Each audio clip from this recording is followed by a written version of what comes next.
Hello दोस्तों, तो एक बार मैं फिर हाजिर हूँ आपके अपने YouTube चैनल नीलेश क्लासेस पर।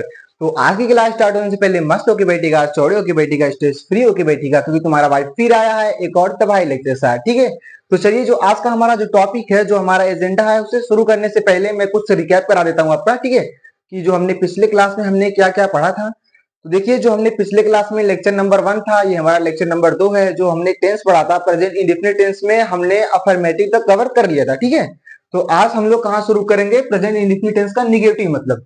निगेटिव मतलब होता है नकारात्मक वाक्य। ठीक है, जिसमें नहीं या कभी नहीं आता है। ठीक है, उसके कुछ रूल होते हैं, उसे हम लोग फॉलो करेंगे। ठीक है, तो चलिए एकदम बेसिक से समझते हैं कि ये है क्या, इसका कैसे कैसे यूज करेंगे और इससे रिलेटेड ट्रांसलेट कैसे हम लोग बनाएंगे। ठीक है, तो चलिए शुरू करते हैं। देखिए देखिए, जो हमारा निगेटिव सेंटेंस है, मतलब नकारात्मक वाक्य, इसमें क्या होता है, इसका जो रूल है, यदि वाक्य निगेटिव रहेगा तो एक वचन करता, मैंने बताया था आपको एक वचन करता क्या होता है। जहां पे किसी एक लोगों की बात की जाए वो हमारा एक वचन करता, जहां पे दो या दो से अधिक लोगों की बात की जाए वो हमारा दो वचन करता। ओके, अब देखिए, तो एक वचन कर्ता के साथ हम लोग क्या लगाएंगे, डज नॉट।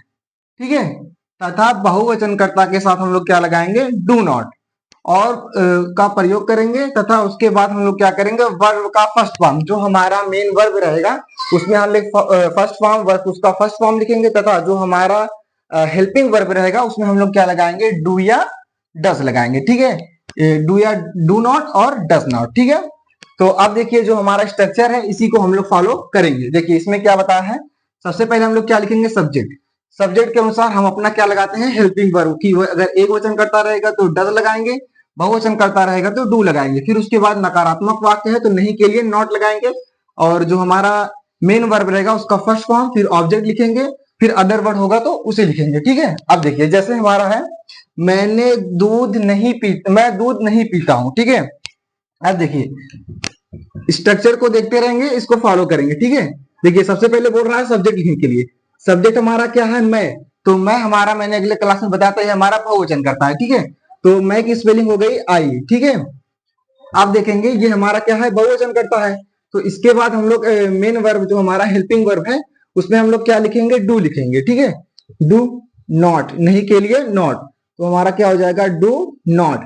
ठीक है, हमने सब्जेक्ट लिख दिया, हेल्पिंग वर्ब लिख दिया। और क्रिया कौन सी कर रहा है, ये पीने की क्रिया कर रहा है। तो पीने की स्पेलिंग क्या होती है, ड्रिंक। ठीक है, क्या होती है, DRINK, ड्रिंक। ठीक है, और उसका फर्स्ट फॉर्म यही होता है। ठीक है, फर्स्ट फॉर्म ड्रिंक ही होता है।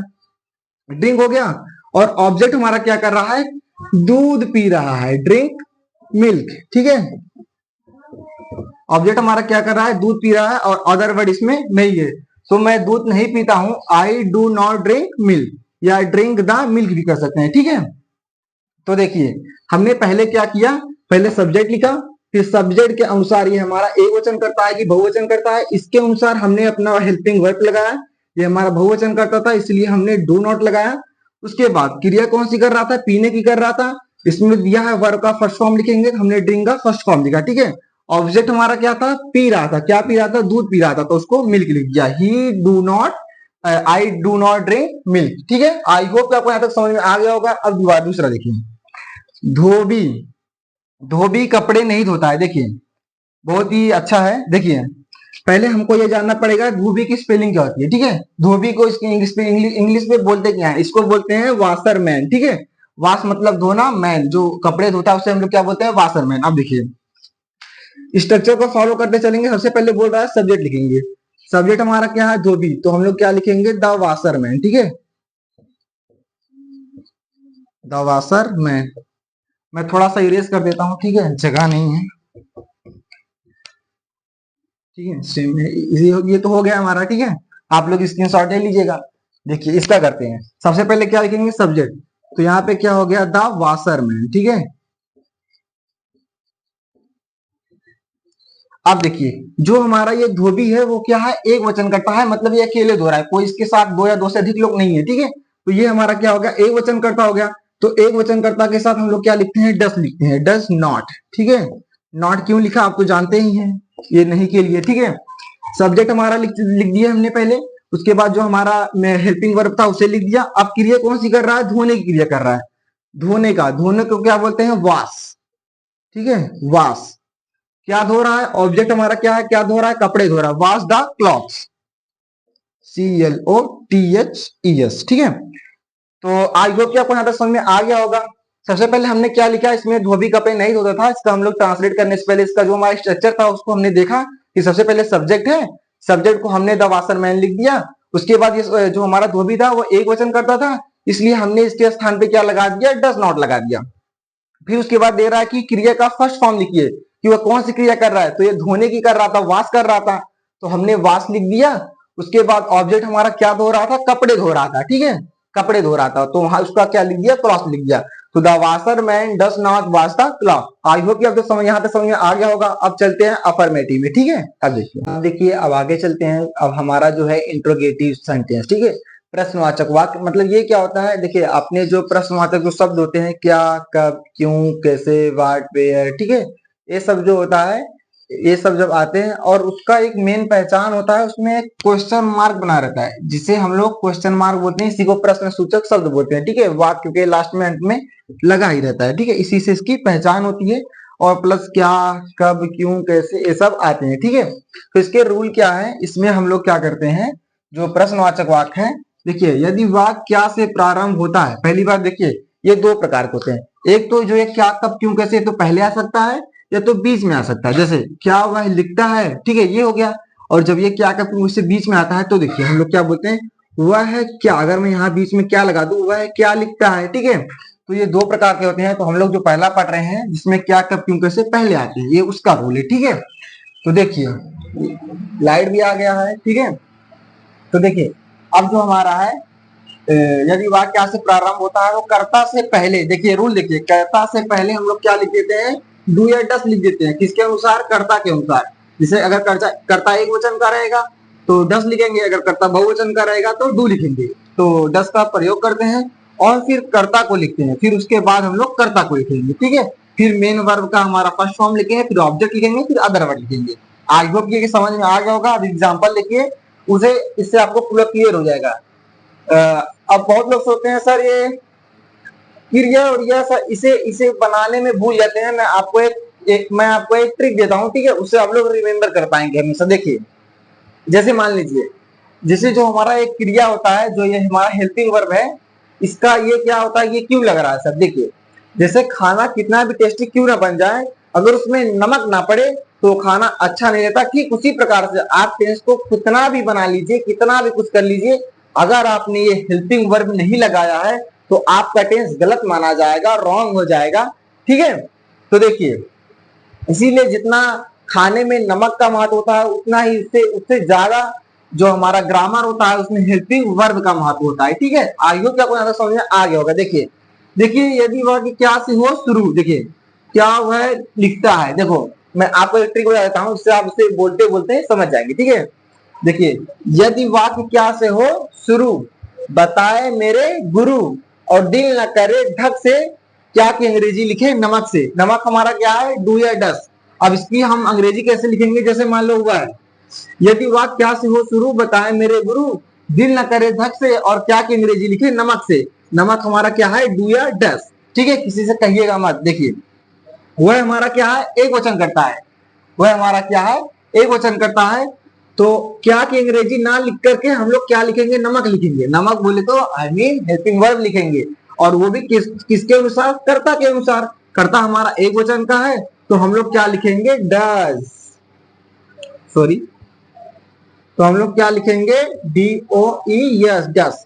यदि वाक्य क्या से हो शुरू, बताएं मेरे गुरु, और दिल न करे धक से, क्या की अंग्रेजी लिखे नमक से। देखिए तो क्या की अंग्रेजी हम लोग क्या लिखेंगे, क्या की अंग्रेजी ना लिख करके हम लोग नमक लिखते हैं, मतलब हेल्पिंग वर्ब लिखते हैं जो सब्जेक्ट के अनुसार। वो सब्जेक्ट हमारा एक वचन है, इसलिए हम लोग क्या लगा दिए, डस लगा दिए। फिर सब्जेक्ट के बाद क्या कह रहा है, मेन वर्ब के बाद क्या कर रहा है, हेल्पिंग वर्ब के बाद क्या कह रहा है लिखने के लिए, सब्जेक्ट कह रहा है लिखने के लिए। तो डस के बाद ही, ठीक है। उसके बाद वर्ब का फर्स्ट फॉर्म लिखेंगे। वर्ब क्या कर रहा है, लिखने की कर रहा है, तो लिखने की अंग्रेजी होती है राइट, राइट, ठीक है। तो राइट हो गया, डज ही राइट। उसके बाद हम लोग ऑब्जेक्ट तो इसमें है नहीं कि क्या लिख रहा है, पत्र लिख रहा है कि नहीं, ठीक है, तो हम लोग क्या लगा देंगे, वर्ब लगा, ना ऑब्जेक्ट है ना अदर वर्ड है। देखिए क्या वह लिखता है, डज ही राइट। टिप्स क्या बताया, ट्रिक क्या बताया, यदि वाक्य क्या से हो शुरू, बताए मेरे गुरु और दिल न करे धक से, क्या की अंग्रेजी लिखेंगे नमक से। तो क्या की अंग्रेजी नहीं लिखते हैं भाई, उसकी जगह सब्जेक्ट के अनुसार कर्ता के अनुसार हम लोग हेल्पिंग वर्ब लिखते हैं। ठीक है, कर्ता एक वचन का है तो सबसे पहले हमने डस लिख दिया, फिर उसके बाद सब्जेक्ट लिख दिया। ठीक है, ये हमारा सब्जेक्ट हो गया, ये हमारा तो मान लीजिए क्वेश्चन वर्ड था। ठीक है, तो ये और इसके बाद ये हमारा क्या होगा, मेन वर्ब का फर्स्ट फॉर्म हो गया। ठीक है, तो सबसे पहले हमने डस या डू लिखा, उसके बाद सब्जेक्ट लिखा, फिर वर्ब लिखा, फिर ऑब्जेक्ट अदर वर्ब तो है नहीं। ठीक है, ये हो गया कंप्लीट। ठीक है, आई होप कि आपको यहाँ तक समझ में आ गया होगा, यहाँ तक समझ में आ गया हो और ट्रिक पसंद आई तो वीडियो को लाइक कर दीजिएगा, चैनल पे हो तो चैनल को सब्सक्राइब कर लीजिएगा और अपने दोस्तों के पास शेयर जरूर कर दीजिएगा। ठीक है, तो चलिए आगे देखते हैं। देखिए दूसरा हमारा क्या है, क्या तुम सोते हो, वही फॉर्मूला वही ट्रिक। क्या यदि वाक्य क्या से हो शुरू, बताए मेरे गुरु और दिल न करे धक से, क्या की अंग्रेजी लिखे नमक से। इधर देखिए, तो क्या की अंग्रेजी वाट ना लिख करके हम लोग क्या की अंग्रेजी नमक से कैसे लिखेंगे, सब्जेक्ट के अनुसार। सब्जेक्ट हमारा क्या है, तुम, यू। ठीक है, यू, तो यू हमारा बहुवचन करता है, मतलब ये इसमें दो या दो से अधिक लोग आते हैं, तो इसके अनुसार हम लोग वर्ब क्या लिखेंगे, डू। उसके बाद क्या लिखेंगे, सब्जेक्ट हमारा क्या है, यू, डू यू। उसके बाद क्रिया कौन सी कर रहा है, सोने की, तो क्या हो जाएगा, स्लीप। डू यू स्लीप, क्या तुम सोते हो, प्लस क्वेश्चन मार्क लगाना ना भूले। धन्यवाद। आई होप आपको यहाँ तक समझ में आ गया होगा, ट्रिक भी पसंद आई होगी। तो वीडियो को लाइक तो कर ही दिए होंगे, सब्सक्राइब भी कर ही दिए होंगे, आप शेयर भी कर दीजिए। ठीक है, तो चलिए अब आगे चलते हैं, जिसमें हमारा क्या कब क्यों कैसे, वो क्या होगा बीच में आएगा। जैसे इसमें पहले आ रहा है उसमें बीच में आएगा, तो कोई देखिए उसमें कोई दिक्कत है नहीं। जब ये हमारा क्या कब क्यों से बीच में आएगा तो इसके आगे बस एक चीज बढ़ जाता है, उसके बाद क्वेश्चन वर्ड, जो हमारा क्वेश्चन वर्ड होता है इस सेक्शन में क्वेश्चन वर्ड लिखते हैं, फिर सेम प्रक्रिया वही रहती है। ठीक है, तो चलिए देखते हैं। आप देखिए इंटरोगेटिव में जो हमारा यस या नो टाइप था उसने हमने उसको कवर कर लिया। अब हम लोग देखेंगे WH टाइप, मतलब इसमें क्या का क्यों कैसे बीच में आते हैं। ठीक है, तो देखिए सारा प्रक्रिया वैसे ही होता है, बस जो क्या का क्यों कैसे बीच में आता है उसके अंग्रेजी हम लोग पहले लिख देते हैं, फिर हेल्पिंग वर्ब लिखते हैं, फिर सब्जेक्ट लिखते हैं, फिर मेन वर्ब, फिर उसके बाद ऑब्जेक्ट, फिर अदर वर्ब। ठीक है, देखिए सब सेम ही है। देखिए यदि वाक्य में क्या कब क्यों कैसे कहाँ कितना आदि शब्द बीच में आते हैं तो उसकी अंग्रेजी हम लोग क्या लिख देते हैं, पहले लिखते हैं और फिर कर्ता के अनुसार क्या लिखते हैं, डू या डस लिखते हैं और फिर शेष नियम पूर्ववत रहती हैं और सेम प्रक्रिया जैसे हम लोग पहले कर रहे थे वैसे ही। देखिए स्ट्रक्चर भी देख लीजिए, पहले क्या था, पहले डू या डस लिख देते, फिर सब्जेक्ट, फिर वर्ब का फर्स्ट फॉर्म, फिर ऑब्जेक्ट, फिर अदर वर्ड। लेकिन अब क्या आ जाएगा, क्वेश्चन मार्क, मतलब जो क्या कब क्यों कैसे पूछा गया है सबसे पहले इसे लिखेंगे, फिर कर्ता के अनुसार डू या डस लगाएंगे, फिर सब्जेक्ट लिखेंगे, फिर वर्ब का फर्स्ट फॉर्म, फिर ऑब्जेक्ट, फिर अदर वर्ड। देखिए ठीक है, तो ईश्वर कहाँ रहता है, बहुत ही अच्छा है। ठीक है, देखिए तो इसका हम लोग क्या करेंगे, क्या कब क्यों कैसे, इसमें पहले क्वेश्चन मार्क दिया है तो इसका मतलब जो क्या कब क्यों कैसे जो क्वेश्चन वर्ड है इसको हम लोग पहले लिखेंगे, तो कहाँ की अंग्रेजी होती है, वेयर। ठीक है, तो हम लोग यहाँ पे लिख देंगे वेयर। अब देखिए ईश्वर, तो ईश्वर इसमें क्या है, एक वचन है। ठीक है, तो सब कर्ता के अनुसार हम लोग क्या लिखेंगे, डू या डस, तो एक वचन कर्ता के साथ डस। ठीक है, वेयर डस, उसके बाद सब्जेक्ट गॉड। ठीक है, गॉड, सब्जेक्ट हमारा क्या हो गया, गॉड। सबसे पहले हमने क्वेश्चन मार्क लगाया जो बीच में आया था। ठीक है, फिर उसके बाद हमने कर्ता के अनुसार हेल्पिंग वर्ब लिखा, फिर सब्जेक्ट लिखा। अब वर्ब क्रिया कौन सा कर रहा है, रहने का, वेयर डस गॉड लिव। ठीक है, क्वेश्चन मार्क लगा दिया, ऑब्जेक्ट और अदर वर्ड नहीं है इसमें। ठीक है, अब दूसरा देखिए, तुम क्यों खाना खाते हो, क्यों खाते हो भाई, एनर्जी के लिए ना, जीवित रहने के लिए। देखिए मजाक कर रहा था, इधर देखिए, तुम क्यों खाना खाते हो, तो सबसे पहले क्वेश्चन वर्ड लिखेंगे। ठीक है, क्वेश्चन मार्क, क्यों की अंग्रेजी में क्या कहते हैं, वाई, तो वाई हो गया। तुम हमारा बहुवचन करता है, तो बहुवचन करता के साथ इसके अनुसार हम लोग क्या लगाएंगे, डू या डस लिखेंगे, तो क्या हो जाएगा, डस, क्वेश्चन मार्क हो गया, डू या डस हो गया। अब सब्जेक्ट हमारा क्या है, तुम, तो क्या हो जाएगा, यू, वाई डू यू। अब क्रिया कौन सी कर रहा है, खाने की, तो ईट कर रहा है, इसका फर्स्ट फॉर्म ईट ही होगा। ठीक है, ईट, ऑब्जेक्ट में क्या खा रहा है, खाना खा रहा है, तो ईट फूड और क्वेश्चन मार्क लगा देंगे। तो तुम क्यों खाना खाते हो, why do you eat food. I hope कि आपको पूरा समझ में आ गया होगा। ठीक है, तो इसी के साथ ये जो हमारा प्रेजेंट इंडेफिनिट टेंस था वो खत्म हो चुका है। तो नेक्स्ट डे से हम लोग पास्ट इंडेफिनिट, अरे सॉरी, प्रेजेंट कंटिन्यूअस टेंस पढ़ेंगे, जो प्रेजेंट टेंस का दूसरा पार्ट है, प्रेजेंट इंडेफिनिट के बाद प्रेजेंट कंटिन्यूअस टेंस, तो उसे पढ़ेंगे। उसको भी एकदम तबाही लेक्चर सा खतरनाक पढ़ाऊंगा, जैसे 8 ट्रिक एंड ट्रिक्स के साथ पढ़ाया हूं। तो तब तक के लिए अपना ख्याल रखिएगा, और हाँ, हमारा भाई कल फिर आएगा एक और तबाही लेक्चर के साथ। तब तक के लिए अपना ख्याल रखिए। थैंक